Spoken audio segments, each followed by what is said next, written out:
Hello friends, स्वागत है आप सभी का हमारे इस यूट्यूब चैनल मेजर टारगेट पर। तो फ्रेंड्स, आज हम लोग लेके आए क्लास 10 के एनसीईआरटी पैटर्न पर केमिस्ट्री यानी कि रसायन शास्त्र का अगला चैप्टर को देखेंगे। धातु एवं अधातु में 44 वस्तुनिष्ठ प्रश्न को देखने वाले हैं और ये 44 वस्तुनिष्ठ प्रश्न अति महत्वपूर्ण प्रश्न है जो आपके आने वाले बोर्ड परीक्षा 2022 के लिए बहुत इंपॉर्टेंट है। अगर आप भी इस बार मैट्रिक बोर्ड परीक्षा देने वाले हैं तो ये 44 वस्तुनिष्ठ यानी कि 44 ऑब्जर्व प्रश्न को जरूर देखिएगा। अगर आप ये प्रश्न को देख लेते हैं ना तो ये बोर्ड परीक्षा में बार बार पूछे जाते हैं, इसलिए इस वीडियो को संपूर्ण शुरू से लेकर आखिरी तक देख लेते हैं तो आपके बोर्ड परीक्षा में निश्चित है कि आपसे एक भी प्रश्न नहीं छूटेगा ऑब्जर्व प्रश्न में। दोस्तों, अगर आपको भी 400 प्लस मार्क्स लाना है इस बार बोर्ड परीक्षा में तो इस वीडियो को संपूर्ण शुरू से लेकर आखिरी तक जरूर देखिएगा। तो फ्रेंड्स, फटाफट से वीडियो को लाइक कर दीजिए। उससे पहले हमारे चैनल पर नए हैं ना तो इस तरह का आपको जो है ना इसी वीडियो के नीचे में लाल कलर का बटन मिलेगा इस तरह का, इसको जो है ना सब्सक्राइब करके बेल आइकन को प्रेस करके ऑल पर जरूर सेलेक्ट कर लीजिएगा ताकि जब भी हम क्लास करें तो आपको जो है ना नोटिफिकेशन पहुंच जाए और उसी नोटिफिकेशन के थ्रू से यहाँ तक आप जो है क्लास कर सकते हैं और जो है ना आप अपने मार्क्स को ग्रो कर सकते हैं। तो फ्रेंड्स, वीडियो को लाइक कर दीजिए। तो यहाँ पे देखते हैं आज का फर्स्ट प्रश्न। तो आइए फ्रेंड्स देखते हैं यहाँ पे आज का प्रथम प्रश्न काफी महत्वपूर्ण है। अगर आपको जो भी प्रश्न याद है ना तो प्लीज उसको जो है ना अपने नोटबुक में नोट कर लीजिएगा। इससे क्या होगा, आपको रिवीजन करने में बहुत ही इजी होगा। तो देखिए यहाँ पे आज का फर्स्ट प्रश्न क्या कराए कि धातुओं की प्रकृति होती है। तो दोस्तों, इसमें हम लोग जितने भी प्रश्न को देखेंगे सारे के सारे प्रश्न आपके बोर्ड परीक्षा के लिए बहुत इंपॉर्टेंट है, इसलिए एक क्वेश्चन को अच्छी तरह से याद करते हुए चलेगा। तो यहाँ पे देखिएगा कि धातुओं की प्रकृति होती है। ऑप्शन ए में आपका दिया हुआ है विद्युत धनात्मक, बी में है विद्युत ऋणात्मक और सी में आपका दिया हुआ उदासीन और डी में आपका दिया हुआ कोई नहीं। तो दोस्तों, धातुओं की जो प्रकृति होती है ना, जो मेटल होता है उसका जो नेचर होता है वो हमेशा विद्युत धनात्मक होता है, यानी कि यहाँ पे हमारा ऑप्शन नंबर ए जो है बिल्कुल से उत्तर हो जाएगा विद्युत धनात्मक। अब आइए फ्रेंड्स देखते हैं यहाँ पे अगला प्रश्न। देखिए यहाँ पे दूसरा प्रश्न काफी महत्वपूर्ण है और ये प्रश्न आपके बोर्ड परीक्षा के लिए बहुत इंपॉर्टेंट, काफी बोर्ड परीक्षा में पूछा जा चुका है, इसलिए इसको अच्छी तरह से याद कर लीजिएगा। देखिए यहाँ पे क्या कराए कि लोहा एवं इस्पात को जंग से सुरक्षित रखने के लिए उन पर किस धातु की पतली परत चढ़ाई जाती है। तो दोस्तों, यहाँ पे ऑप्शन ए में आपका दिया हुआ है तांबा, बी में है चांदी और सी में आपका दिया हुआ है सोना और डी में आपका दिया हुआ है जिंक। तो दोस्तों, लोहा या इस्पात को जंग से सुरक्षित रखने के लिए उन पर जो है ना हम लोग जिंक जो होता है जिंक की पतली परत चढ़ा देते हैं, यानी कि यहाँ पे हमारा ऑप्शन नंबर डी जो है ना बिल्कुल से उत्तर हो जाएगा जिंक। और देखिए यहाँ पे जिंक की पतली परत चढ़ाते हैं, इस प्रोसेस को हम लोग क्या कहते हैं, एसिडीकरण या फिर गैल्वेनीकरण या फिर एसिड लेपन करते हैं। और देखिए एसिडीकरण, गैल्वेनीकरण या एसिड लेपन एक ऐसा प्रोसेस होता है जिसमें इस्पात या लोहे के ऊपर जस्ते का परत चढ़ा दी जाती है। इससे क्या होता है कि धातुओं का जो जंग लगना होता है वो रुक जाती है। अब आइए फ्रेंड्स देखते हैं यहाँ पे अगला प्रश्न, काफी महत्वपूर्ण प्रश्न को देख रहे हैं। प्लीज वीडियो को संपूर्ण शुरू से लेकर आखिरी तक जरूर देखिएगा। अभी तो वीडियो को लाइक नहीं किया ना फ्रेंड्स, वीडियो को लाइक जरूर कर दीजिएगा और हमारे चैनल पर नए हैं ना तो प्लीज चैनल को सब्सक्राइब करके बेल आइकन को प्रेस करके ऑल पर जरूर सेलेक्ट कर लीजिएगा।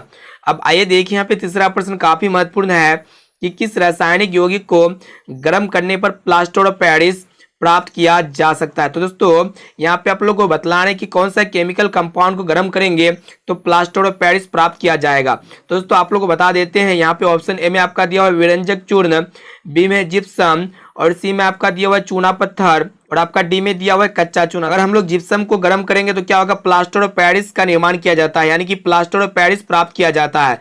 और दोस्तों, प्लास्टर ऑफ पेरिस जो होते हैं ना अर्धजलीय कैल्शियम सल्फेट होते हैं, इसे प्लास्टर ऑफ पेरिस कहते हैं और ये जिप्सम से प्राप्त होता है जो मुख्यतः पेरिस में पाया जाता है। अगर आपसे क्वेश्चन पूछेगा कि प्लास्टर ऑफ पेरिस कहाँ पे पाया जाता है तो पेरिस में पाया जाता है, इसे भी आप लोग याद रखिएगा।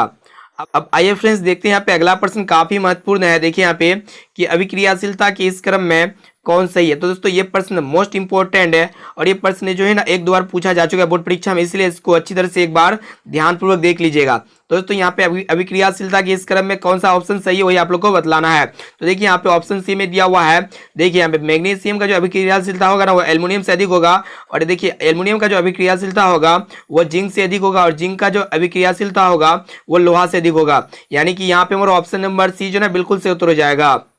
अब आइए फ्रेंड्स देखते हैं यहाँ पे अगला प्रश्न, पांचवा प्रश्न भी मोस्ट इंपॉर्टेंट है और ये प्रश्न जो है ना आपके बोर्ड परीक्षा के लिए बहुत इंपॉर्टेंट है क्योंकि ये प्रश्न आपके बोर्ड परीक्षा में काफी बार पूछा जा चुका है। देखिए यहाँ पे क्या कराए कि एक्वा रेजिया या जिसे हम लोग कहते हैं रॉयल जल किस अनुपात में सांद्र हाइड्रोक्लोरिक अम्ल एवं सांद्र नाइट्रिक अम्ल का ताजा मिश्रण होता है। तो दोस्तों आप लोग को बता देते हैं जो एक्वारिजिया या अम्लराज होते हैं यह हाइड्रोक्लोरिक अम्ल और नाइट्रिक अम्ल का ताजा मिश्रण होता है जिसे हम लोग अम्लराज कहते हैं। इसे प्रायः 3:2 के अनुपात में मिश्रण किया जाता है, यानी कि यहाँ पे हमारा ऑप्शन नंबर ए जो है बिल्कुल सही उत्तर हो जाएगा। अब आइए फ्रेंड्स देखते हैं यहाँ पे अगला प्रश्न, छठा प्रश्न काफी महत्वपूर्ण है, इसे भी अच्छी तरह से याद कर लीजिएगा क्योंकि ये प्रश्न बोर्ड परीक्षा में बहुत बार पूछा जा चुका है। देखिए यहाँ पे क्या करा है कि अपने शुद्ध रूप में धातु की सतह होती है। ऑप्शन ए में आपका दिया हुआ चमकदार, बी में खुरदुरा और सी में आपका दिया हुआ काला और डी में आपका दिया हुआ इनमें से कोई नहीं। तो दोस्तों अपने शुद्ध रूप में धातु का जो सतह होता है ना कैसा होता है, चमकदार होता है, यानी कि यहाँ पे हमारा ऑप्शन नंबर ए जो है बिल्कुल से उत्तर हो जाएगा चमकदार। अब चलिए फ्रेंड्स देखते हैं यहाँ पे अगला प्रश्न। देखिए यहाँ पे सातवां प्रश्न भी बहुत ही महत्वपूर्ण है कि धातु का पतले तार के रूप में खींचने की क्षमता को क्या कहते हैं। तो दोस्तों इस तरह का प्रश्न भी आपके मैट्रिक बोर्ड परीक्षा में बार पूछे जाते हैं। तो दोस्तों यहाँ पे क्वेश्चन क्या करा है कि धातु का पतले तार के रूप में खींचने की क्षमता को क्या कहते हैं। दोस्तों जो मेटल होते हैं उसके जो उसको हम लोग जो है ना पतले तार के रूप में खींच सकते हैं और इसमें एक प्रकार का क्षमता पाया जाता है, इसे हम लोग क्या कहते हैं, तन्यता कहते हैं। यानी कि यहाँ पे हमारा ऑप्शन नंबर बी जो है बिल्कुल से उत्तर हो जाएगा तन्यता। काफी महत्वपूर्ण प्रश्न को देख रहे हैं, प्लीज वीडियो को संपूर्ण शुरू से लेकर आखिरी तक जरूर देखिएगा। अगर आप इस वीडियो को संपूर्ण शुरू से लेकर आखिरी तक देख लेते हैं ना तो धातु एवं अधातु चैप्टर में से जितने भी प्रश्न ऑब्जेक्टिव टाइप 2022 में पूछे जाएंगे इससे बाहर आपको एक भी प्रश्न नहीं देखने को मिलेगा। अब आइए फ्रेंड्स देखते हैं यहाँ पे अगला प्रश्न। देखिए यहाँ पे आठवां प्रश्न क्या कराए कि कुछ धातुओं को पीट कर पतली चादर बनाया जा सकता है, इस गुण धर्म को क्या कहते हैं। तो दोस्तों ये भी प्रश्न मोस्ट इंपोर्टेंट है, आपको कंफ्यूजन नहीं होना है। यहाँ पे देखिएगा कि कुछ धातुओं को पीट कर पतली चादर बनाया जाता है, तो इस गुण धर्म को हम लोग क्या कहते हैं, आघात वर्धीयता कहते हैं। यानी कि यहाँ पे हमारा ऑप्शन नंबर बी जो है बिल्कुल सही उत्तर हो जाएगा आघात वर्धीयता। और इससे पहले वाला प्रश्न क्या था कि धातुओं को पतले तार के रूप में खींचने की क्षमता को हम लोग क्या कहते हैं, तन्यता कहते हैं, इसे आप लोग याद रखिएगा।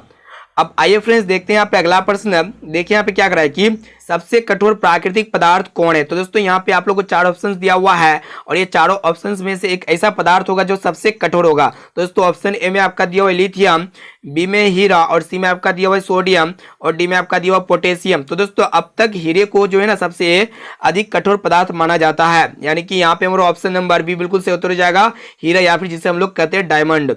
अब चलिए फ्रेंड्स देखते हैं यहाँ पे अगला प्रश्न। देखिए यहाँ पे 10वां प्रश्न क्या कराए कि एल्युमिनियम पर मोटी ऑक्साइड की परत बनाने की प्रक्रिया को क्या कहते हैं। तो दोस्तों ये भी प्रश्न मोस्ट इंपोर्टेंट है। तो दोस्तों एल्युमिनियम पर मोटी ऑक्साइड की परत बनाने की प्रोसेस को हम लोग क्या कहते हैं, एथोडीकरण कहते हैं। यानी कि यहाँ पे हमारा ऑप्शन नंबर ए जो है बिल्कुल से उत्तर हो जाएगा एथोडीकरण। काफी महत्वपूर्ण प्रश्न को देख रहे हैं, प्लीज वीडियो को संपूर्ण शुरू से लेकर आखिरी तक जरूर देखिएगा। अभी तक वीडियो को लाइक नहीं किया ना तो फ्रेंड्स वीडियो को लाइक जरूर कर दीजिएगा।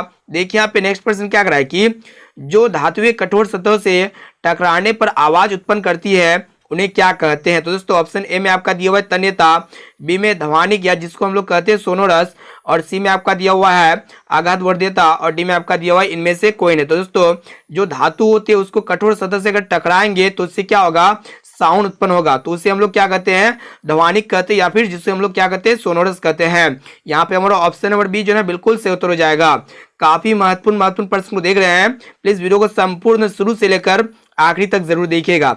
अब आइए फ्रेंड्स देखते हैं यहाँ पे नेक्स्ट प्रश्न क्या कराए कि सबसे अधिक तन्य धातु कौन है। तो दोस्तों यहाँ पे आप लोगों को बतलाना है कि जो सबसे अधिक तन्य धातु होता है ना वो कौन होता है।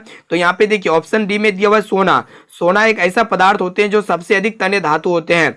तन्य धातु को जो है ना खींचकर लंबे और पतले तार बनाए जाते हैं, इसे हम लोग क्या कहते हैं, तन्य धातु कहते हैं। तो सबसे अधिक तन्य धातु क्या कौन सा होते हैं, सोना होते हैं। यहाँ पे हमारा ऑप्शन नंबर डी जो है बिल्कुल से उत्तर हो जाएगा सोना। अब आइए फ्रेंड्स देखते हैं यहाँ पे अगला प्रश्न क्या कराए कि इनमें से कौन अधातु होते हुए भी चमकीला होता है। तो दोस्तों यहाँ पे आप लोगों को बतलाना है वो अधातु होते हैं फिर भी वो क्या होते हैं, चमकीला होते हैं। ऐसे में तो धातु वो क्या होते हैं, चमकीला होते हैं, लेकिन अधातु होते हुए भी ना चमकीला होते हैं। ऑप्शन ए में आपका दिया हुआ है कार्बन, बी में है ब्रोमीन, सी में है आयोडीन और डी में आपका दिया हुआ इनमें से कोई नहीं। तो दोस्तों ये प्रश्न जो है ना आपके बोर्ड परीक्षा के लिए बहुत इंपॉर्टेंट है और ये प्रश्न जो है ना बोर्ड परीक्षा में बहुत बार पूछा जा चुका है। तो दोस्तों यहाँ पे आप लोगों को बतलाना है कि कौन ऐसा अधातु है जो चमकीला होते हैं। तो दोस्तों यहाँ पे ऑप्शन सी में दिया हुआ है आयोडीन। आयोडीन एक ऐसा पदार्थ होते हैं जो अधातु होते हुए भी क्या होते हैं, चमकीला होते हैं। यानी कि यहाँ पे हमारा ऑप्शन नंबर सी जो है बिल्कुल सही उत्तर हो जाएगा। अब आइए फ्रेंड्स देखते हैं यहाँ पे अगला प्रश्न काफी महत्वपूर्ण। देखिए यहाँ पे क्या कराए कि निम्नलिखित में से कौन अति ज्वलनशील है। तो दोस्तों सबसे ज्यादा ज्वलनशील कौन सा पदार्थ होते हैं वही आप लोग को बतलाना है। ऑप्शन ए में आपका दिया हुआ है लाल फास्फोरस जो कि माचिस में पाए जाते हैं, और बी में आपका दिया हुआ है सफेद फास्फोरस, और ये सफेद फास्फोरस क्या होते हैं, अति ज्वलनशील होते हैं। सफेद फास्फोरस अगर आप ये से बाहर रख देंगे ना तो ये ऑक्सीजन से क्रिया करके इसमें ऑटोमेटिकली जो है ना आग पकड़ लेता है, इसे आप लोग याद रखिएगा। तो सबसे ज्यादा ज्वलनशील पदार्थ कौन सा होते हैं, सफेद फास्फोरस होते हैं, यानी कि यहाँ पे हमारा ऑप्शन नंबर बी जो ना बिल्कुल से उत्तर हो जाएगा सफेद फास्फोरस।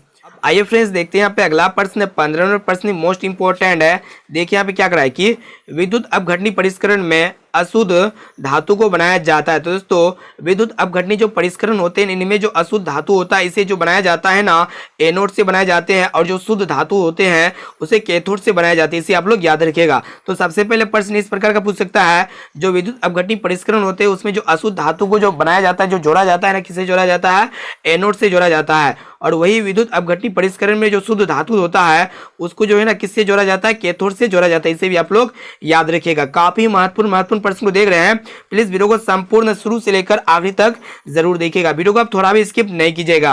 अब आइए फ्रेंड्स देखते हैं यहाँ पे अगला प्रश्न 16 नंबर प्रश्न क्या करा है कि निम्नलिखित में कौन सबसे अधिक अभिक्रियाशील धातु है। तो दोस्तों यहाँ पे ऑप्शन ए में आपका दिया हुआ है मैग्नीशियम, बी में कैल्शियम, और सी में आपका दिया हुआ है सोडियम, और डी में आपका दिया हुआ है पोटेशियम। तो दोस्तों यहाँ पे आप लोग को बतलाना है जो सबसे अधिक अभिक्रियाशील धातु होगा ना कौन होगा, सोडियम होगा। यहाँ पे हमारा ऑप्शन नंबर सी जो है बिल्कुल से उत्तर हो जाएगा सोडियम। और इसको सोडियम को हम लोग क्या करते हैं कि किरोसिन तेल में डुबोकर रखा जाता है। आपसे ये भी क्वेश्चन पूछा जा सकता है कि कौन सा पदार्थ को किरोसिन तेल में डुबोकर रखा जाता है। तो दोस्तों सोडियम को हम लोग क्या करते हैं, किरोसिन तेल में डुबोकर रखते हैं। और ये क्या होता है कि ये जैसे सोडियम को बाहर निकालेंगे तो ये क्या होता है कि ऑक्सीजन के संपर्क में आ जाते हैं, और ये सोडियम जो होते हैं ना ऑक्सीजन के संपर्क में आने के बाद ये क्या करते हैं, जल जाते हैं, रिएक्शन कर जाते हैं। यानी कि यहाँ पे और ऑप्शन नंबर सी जो है बिल्कुल सही उत्तर हो जाएगा सोडियम, जिनके संकेत क्या होते हैं, Na होते हैं। अब आइए फ्रेंड्स देखते हैं यहाँ पे अगला प्रश्न काफी महत्वपूर्ण है। देखिए यहाँ पे क्या करा है कि वल्कनीकरण जिसको हम लोग कहते हैं वेल्किनाइजेशन की प्रक्रिया में प्राकृतिक रबड़ के साथ निम्नलिखित में से क्या मिलाया जाता है। तो दोस्तों वेल्किनाइजेशन एक प्रोसेस होता है, इस प्रोसेस में क्या होता है कि रबड़ को अधिक उपयोगी व टिकाऊ बनाने के लिए इसे हम लोग क्या करते हैं, साधारण गंधक मिलाते हैं। यानी कि यहाँ पे हमारा ऑप्शन नंबर ए जो है बिल्कुल सही उत्तर हो जाएगा साधारण गंधक। अब आइए फ्रेंड्स देखते हैं यहाँ पे अगला प्रश्न काफी महत्वपूर्ण है। देखिए यहाँ पे 18 नंबर प्रश्न क्या करा है कि 1 ग्राम सोना से कितना लंबा तार बनाया जा सकता है। तो दोस्तों अगर आप 1 ग्राम सोना ले लेंगे और उसे जो है ना लंबा तार बनाने का ट्राई कीजिएगा तो वहाँ पे आप लोग को जो है ना लगभग में 2 किलोमीटर तार बना सकते हैं। यानी कि यहाँ पे हमारा ऑप्शन नंबर बी जो है बिल्कुल सही उत्तर हो जाएगा 2 किलोमीटर। काफी महत्वपूर्ण प्रश्न को देख रहे हैं, प्लीज वीडियो को संपूर्ण शुरू से लेकर आखिरी तक जरूर देखिएगा।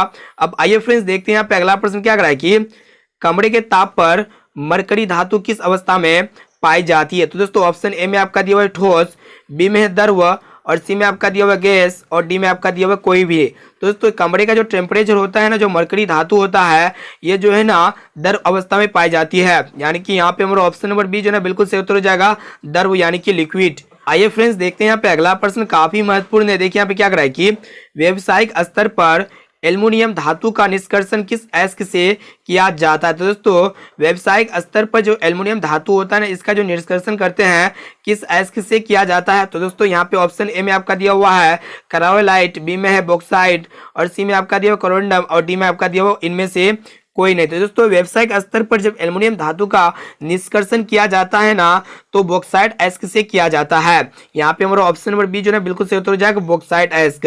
और जो बॉक्साइट अयस्क का जो अनुसूत्र होते हैं Al2O3 2H2 होता है, इसे भी आप लोग याद रखिएगा। बॉक्साइट अयस्क का अनुसूत्र क्या होता है, Al2O3 2H2 होता है। अब आइए फ्रेंड्स देखते हैं यहाँ पे अगला प्रश्न, ये भी प्रश्न मोस्ट इंपोर्टेंट है। देखिए यहाँ पे क्या करा है कि लोहे के निष्कर्षण में चूना पत्थर कैल्शियम सिलिकेट जिसका सूत्र होता है CaSiO4 एक यौगिक बनाता है, यह यौगिक कहलाता है। दोस्तों इस यौगिक का नाम होता है धातुमल। यानी कि यहाँ पे हमारा ऑप्शन नंबर डी जो है बिल्कुल से उत्तर हो जाएगा धातुमल। काफी महत्वपूर्ण प्रश्न को देख रहे हैं, प्लीज वीडियो को संपूर्ण शुरू से लेकर आखिरी तक जरूर देखिएगा। अब चलिए फ्रेंड्स अगला प्रश्न को देखते हैं। देखिए यहाँ पे नेक्स्ट प्रश्न काफी महत्वपूर्ण है, इसको भी अच्छी तरह से याद कर लीजिएगा कि सल्फाइड अयस्कों का सांद्रण किया जाता है। यानी कि सल्फाइड अयस्कों का सांद्रण कौन से विधि से करते हैं। तो दोस्तों ऑप्शन ए में आपका दिया हुआ हाथ से चुनकर, बी में है निक्षालन द्वारा, सी में फेन प्लवन विधि द्वारा, और डी में आपका दिया हुआ निस्तापन द्वारा। दोस्तों सल्फाइड अयस्कों का जो सांद्रण किया जाता है ना फेन प्लवन विधि द्वारा करते हैं और फेन प्लवन विधि को हम लोग झाग प्लवन विधि भी करते हैं। यहाँ पे हमारा ऑप्शन नंबर सी जो है बिल्कुल सही उत्तर हो जाएगा, फेन प्लवन विधि। अब आइए फ्रेंड्स देखते हैं यहाँ पे अगला प्रश्न। देखिए यहाँ पे नेक्स्ट प्रश्न भी बहुत ही महत्वपूर्ण है कि निम्नलिखित में से कौन एल्युमिनियम का मिश्र धातु है। तो दोस्तों एल्युमिनियम का जो मिश्र धातु होते हैं ना वो क्या होते हैं, मैग्नीशियम होते हैं। यानी कि यहाँ पे हमारा ऑप्शन नंबर ए जो है बिल्कुल सही उत्तर हो जाएगा, मैग्नीशियम। अब आइए फ्रेंड्स देखते हैं यहाँ पे अगला प्रश्न। 25 नंबर प्रश्न काफी महत्वपूर्ण है। देखिए यहाँ पे क्या करा है कि कॉपर का निष्कर्षण मुख्यतः किस अयस्क से किया जाता है। काफी महत्वपूर्ण प्रश्न है दोस्तों। कॉपर का जो निष्कर्षण किए जाते हैं ना, कॉपर पायराइट्स अयस्क से किया जाता है और कॉपर पायराइट्स अयस्क का सांद्रण फेन प्लवन विधि द्वारा किया जाता है। दोस्तों यहाँ पे कॉपर का निष्कर्षण किससे करेंगे, कॉपर पायराइट अयस्क से करेंगे। यानी कि यहाँ पे हमारा ऑप्शन नंबर बी जो है बिल्कुल सही उत्तर हो जाएगा, कॉपर पायराइट्स, जिसका सूत्र क्या होता है, CuFeS2। अब आइए फ्रेंड्स देखते हैं यहाँ पे अगला प्रश्न। देखिए यहाँ पे नेक्स्ट प्रश्न क्या कराए कि किसी अधातु के परमाणु के बृहत्तम सेल में इलेक्ट्रॉन की संख्या होती है। तो दोस्तों किसी भी अधातु के बृहत्तम सेलों में इलेक्ट्रॉन की अगर संख्या होगा ना, अगर 4 होगा, 5 हो गया, 6 हो गया, 7 होगा या 8 होगा सबसे बाहर कक्षा में, तो इससे ये पता चलेगा कि वो क्या होगा, अधातु होगा। ठीक है, तो यहाँ पे किसी भी अधातु के परमाणु के बृहत्तम सेल में इलेक्ट्रॉनों की संख्या कितना कितना होता है, या तो 4 होते हैं या फिर 5 होते हैं या फिर 6 होते हैं या फिर 7 होते हैं या फिर 8 होते हैं। इसे आप लोग याद रखिएगा। अब आइए फ्रेंड्स देखते हैं यहाँ पे अगला प्रश्न। देखिए यहाँ पे नेक्स्ट प्रश्न भी बहुत ही महत्वपूर्ण है कि साधारण गंधक किस आणविक रूप में पाया जाता है। तो दोस्तों जो गंधक होते हैं ये साधारण गंधक जो है ना किस आणविक रूप में पाया जाता है, सल्फर 8 यानी कि S8 के रूप में पाया जाता है। यहाँ पे हमारा ऑप्शन नंबर सी जो है बिल्कुल सही उत्तर हो जाएगा, S8। अब आइए फ्रेंड्स देखते हैं यहाँ पे अगला प्रश्न। देखिए यहाँ पे नेक्स्ट प्रश्न भी बहुत ही महत्वपूर्ण है कि फास्फोरस का आणविक सूत्र होता है। तो दोस्तों ये भी प्रश्न मोस्ट इंपॉर्टेंट है, क्योंकि इस तरह का प्रश्न आपके बोर्ड परीक्षा में बराबर पूछे जाते हैं, आणविक सूत्र पूछे जाते हैं, तो आप लोग को याद रखना है। दोस्तों जो फास्फोरस का जो आणविक सूत्र होता है ना वो आपका P4 होता है। यहाँ पे हमारा ऑप्शन नंबर डी जो है बिल्कुल से उत्तर हो जाएगा, P4। अब आइए फ्रेंड्स देखते हैं यहाँ पे अगला प्रश्न। 29वां प्रश्न मोस्ट इंपॉर्टेंट है। देखिए यहाँ पे क्या करा है कि सोना निम्नलिखित में से किस द्रव में घुल जाता है। तो दोस्तों सोना जो घुलता है ना वो अम्लराज में घुल जाता है, जिसे अकोरेजिया भी कहते हैं, और ये नाइट्रिक अम्ल और हाइड्रोक्लोरिक अम्ल का मिश्रण होता है। तो सोना किस में घुलता है, अम्लराज में। ऑप्शन नंबर ए जो है बिल्कुल सही उत्तर हो जाएगा। और लास्ट में आप लोग कमेंट करके बताना ये 44 प्रश्न में से आप लोग को कितना प्रश्न जो है ना पहले से याद था। अब आइए फ्रेंड्स देखते हैं पहला प्रश्न क्या कराए कि कौन सा अधातु कमरे के ताप पर द्रव होता है। तो दोस्तों कमरे के ताप पर कौन ऐसा अधातु है जो द्रव अवस्था में पाया जाता है। तो आप लोगों को कंफ्यूजन नहीं होना है। ऑप्शन ए में आपका दिया ब्रोमीन। दोस्तों ब्रोमीन एक प्रकार का अधातु है जो कि कमरे के ताप पर द्रव अवस्था में पाया जाता है।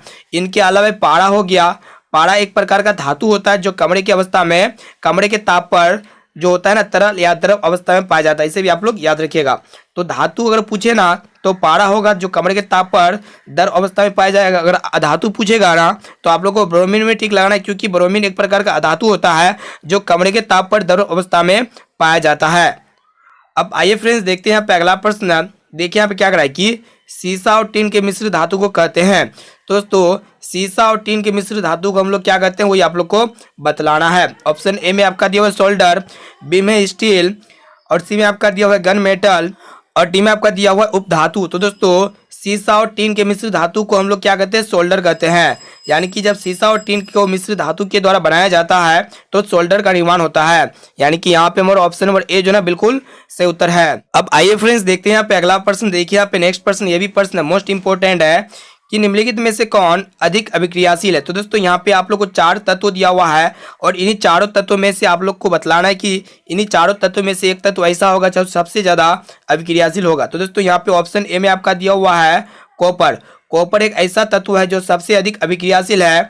इनके अलावा आपका पारा हो गया, अर्जेंटम हो गया और ओरम, ये तीनों ऐसे पदार्थ होते हैं जो कॉपर की तुलना में कम अभिक्रियाशील होते हैं। और दोस्तों सबसे अधिक अभिक्रियाशील तत्व जो होते हैं ना क्या क्या होते हैं, पोटेशियम होते हैं जिसे हम लोग के कहते हैं, सोडियम भी होते हैं जिसे हम लोग Na कहते हैं, लिथियम जिसे हम लोग Li कहते हैं, और कैल्शियम जिसे हम लोग Ca कहते हैं। ये चारों ऐसे तत्व हैं जो सबसे अधिक अभिक्रियाशील होते हैं। इसे भी आप लोग याद रखिएगा। क्या क्या होते हैं, पोटेशियम होते हैं, सोडियम होते हैं, लिथियम होते हैं और एक कैल्शियम। ये चारों ऐसे तत्व है जो सबसे अधिक अभिक्रियाशील होते हैं। अब आइए फ्रेंड्स देखते हैं यहाँ पे अगला प्रश्न।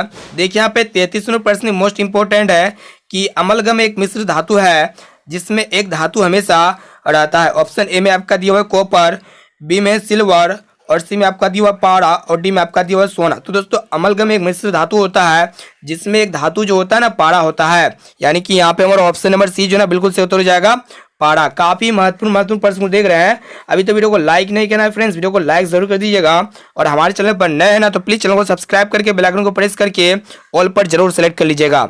अब आइए फ्रेंड्स देखते हैं यहाँ पे अगला प्रश्न। देखिए यहाँ पे नेक्स्ट प्रश्न क्या कराए कि निम्न में से कौन सा पदार्थ ऑक्सीजन से संयोग नहीं करता, यानी कि कौन ऐसा पदार्थ है जो ऑक्सीजन के साथ रिएक्शन नहीं करता है, प्रतिक्रिया नहीं करता है। तो दोस्तों यहाँ पे ऑप्शन ए में आपका दिया हुआ तांबा, बी में है गोल्ड यानी कि सोना, और सी में आपका दिया हुआ जिंक, और डी में आपका दिया हुआ पोटासियम। तो दोस्तों आप लोग बता देते हैं ये आपका गोल्ड एक ऐसा पदार्थ होते हैं जो ऑक्सीजन के संपर्क में आने पर यह संयोग नहीं करता है, यानी कि ऑक्सीजन के साथ जुटेगा ना तो ये क्रिया कहीं भी नहीं करता, यानी कि प्रतिक्रिया नहीं करता है, नया पदार्थ का निर्माण नहीं होता। इसे आप लोग याद रखिएगा। अब आइए फ्रेंड्स देखते हैं यहाँ पे अगला प्रश्न। देखिए यहाँ पे क्या कराए कि कौन विद्युत का सर्वोत्तम सुचालक है। तो दोस्तों विद्युत का सबसे ज्यादा सुचालक जो पदार्थ होते हैं ना अर्जेंटम होते हैं, यानी कि एजी, चांदी जिसे हम लोग कहते हैं। चांदी विद्युत का सबसे अच्छा सुचालक होता है, गुड कंडक्टर होता है। यहाँ पे हमारा ऑप्शन नंबर बी जो ना बिल्कुल सही उत्तर हो जाएगा। अब आइए फ्रेंड्स देखते हैं यहाँ पे अगला प्रश्न। देखिए यहाँ पे 36वां प्रश्न मोस्ट इंपोर्टेंट है कि बॉक्साइट निम्नलिखित में से किस धातु का मुख्य अयस्क है। तो दोस्तों बॉक्साइट जो है ना कौन से धातु का अयस्क होता है। तो दोस्तों एल्युमिनियम का अयस्क क्या होते हैं, बॉक्साइट होते हैं, यानी कि यहाँ पे हमारा ऑप्शन नंबर डी जो ना बिल्कुल सही उत्तर हो जाएगा एल्युमिनियम। एल्युमिनियम का मुख्य अयस्क क्या होते हैं, बॉक्साइट होते हैं, इसे आप लोग याद रखिएगा। अब आइए फ्रेंड्स देखते हैं यहाँ पे अगला प्रश्न। देखिए यहाँ पे नेक्स्ट प्रश्न बहुत ही महत्वपूर्ण है कि निम्नलिखित में कौन उपधातु है। तो दोस्तों यहाँ पे उपधातु आप लोग बतलाना है। सबसे पहले आप लोग को बता देते हैं ये जो उपधातु होते हैं ना, उपधातु क्या होते हैं, ऐसे तत्व जिनमें धातु और अधातु दोनों गुण पाए जाते हैं उसे हम लोग उपधातु कहते हैं। और उपधातु के क्या क्या उदाहरण हो सकते हैं, बोरोन हो गया, सिलिकॉन हो गया, जर्मोनियम हो गया, आर्सेनिक हो गया, एंटीमोनी हो गया, और टेल्यूरियम। 6 प्राय उपधातु कहे जाते हैं। और आप लोग बता देते हैं इन्हीं 6 में से एक प्रकार का आपका एसबी हो गया जिसे हम लोग एंटीमोनी कहते हैं। यहाँ पे और ऑप्शन नंबर डी जो ना बिल्कुल सही उत्तर हो जाएगा एसबी, यानी कि एंटीमोनी एक ऐसा तत्व है जो उपधातु के वर्ग में आते हैं। अब आइए फ्रेंड्स देखते हैं यहाँ पे अगला प्रश्न। देखिए यहाँ पे 38वां प्रश्न मोस्ट इंपोर्टेंट है। देखिए यहाँ पे क्या करा है कि शुद्ध सोना को व्यक्त किया जाता है। तो दोस्तों जो प्योर गोल्ड होते हैं ना उसे हम लोग 24 कैरेट के द्वारा व्यक्त करते हैं, यानी कि यहाँ पे हमारा ऑप्शन नंबर बी जो ना बिल्कुल सही उत्तर हो जाएगा 24 कैरेट। और इसमें 100% सोने की मात्रा होती है। देखिए अगर आप दुकान में जाइएगा ज्वेलरी बनाने के लिए तो 24 कैरेट सोने का इस्तेमाल नहीं किया जाता वहाँ पे। अब आइए फ्रेंड्स देखते हैं यहाँ पे अगला प्रश्न। देखिए यहाँ पे नेक्स्ट प्रश्न क्या करा है कि सक्रियता श्रेणी में हाइड्रोजन के ऊपर के धातु क्या होता है। तो दोस्तों सक्रियता श्रेणी में जो हाइड्रोजन के ऊपर के धातु होता है ना वो अम्लों के साथ अभिक्रिया कर हाइड्रोजन गैस बनाते हैं, इसे आप लोग याद रखिएगा। यानी कि यहाँ पे हमारा ऑप्शन नंबर बी जो है बिल्कुल सही उत्तर हो जाएगा। काफी महत्वपूर्ण प्रश्न को देख रहे हैं, प्लीज वीडियो को संपूर्ण शुरू से लेकर आखिरी तक जरूर देखिएगा। बहुत सारे ऐसे प्रश्न है जो आपके मैट्रिक बोर्ड परीक्षा में यहीं से देखने को मिलेगा। अब आइए देखिए यहाँ पे 40वां प्रश्न क्या कराए कि उच्च विद्युत धनात्मकता के कारण धातु के परमाणु बनाते हैं। तो दोस्तों ऑप्शन ए में आपका दिया हुआ है धनायन, बी में है ऋणायन, और सी में आपका दिया हुआ उदासीन आयन, और डी में आपका दिया हुआ है सह संयोजक बंधन। दोस्तों उच्च विद्युत धनात्मकता के कारण जो धातु के परमाणु होते हैं ना वो धनायन बनाते हैं, यानी कि यहाँ पे हमारा ऑप्शन नंबर ए जो है ना बिल्कुल सही उत्तर हो जाएगा। अब आइए फ्रेंड्स देखते हैं यहाँ पे अगला प्रश्न, काफी महत्वपूर्ण है भी प्रश्न, इसको भी अच्छी तरह से याद कर लीजिएगा। देखिए यहाँ पे क्या करा है कि धातु के ऑक्साइड सामान्यतः होते हैं। तो दोस्तों धातु के जो ऑक्साइड होते हैं ना वो सामान्यतः क्षारकीय होते हैं, यानी कि यहाँ पे हमारा ऑप्शन नंबर बी जो है ना बिल्कुल सही उत्तर हो जाएगा क्षारकीय। अब आइए फ्रेंड्स देखते हैं यहाँ पे अगला प्रश्न। ये भी प्रश्न मोस्ट इंपोर्टेंट है, इसको अच्छी तरह से याद कर लीजिएगा।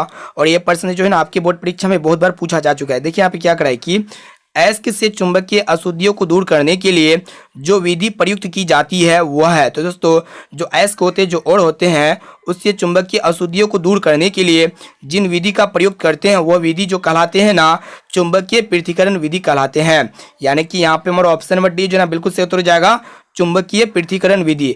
इस विधि में क्या होता है कि जब अयस्क में चुंबकीय पदार्थ उपस्थित होगा तब चुंबकीय पृथक्करण विधि का प्रयोग किया जाता है। अब आइए फ्रेंड्स देखते हैं यहाँ पे अगला प्रश्न। ये भी प्रश्न मोस्ट इंपोर्टेंट है, काफी महत्वपूर्ण प्रश्न को देख रहे हैं। देखिए यहाँ पे क्या करा है कि पीतल है। तो दोस्तों पीतल जो होते हैं ना, यह एक प्रकार का मिश्र धातु होता है। यानी कि यहाँ पे हमारा ऑप्शन नंबर सी जो है ना बिल्कुल सही उत्तर हो जाएगा। पीतल एक प्रकार का क्या होता है, मिश्र धातु होता है। और इसे आप जो है ना पीतल कौन कौन से मिश्र धातु के द्वारा बनाया जाता है, इसे आपको ट्रिक के द्वारा बताते हैं। देखिए यहाँ पे आप लोग पिताजी याद रखिएगा, पिताजी।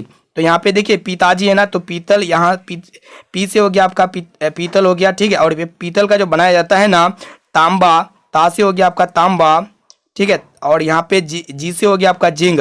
तो यहाँ पे पीतल का जो निर्माण किया जाता है ना तांबा और जिंक के मिश्र धातु के द्वारा बनाया जाते हैं। यानी कि यहाँ पीतल एक प्रकार का क्या होता है, मिश्र धातु होता है। ऑप्शन नंबर सी जो है ना बिल्कुल सही उत्तर है।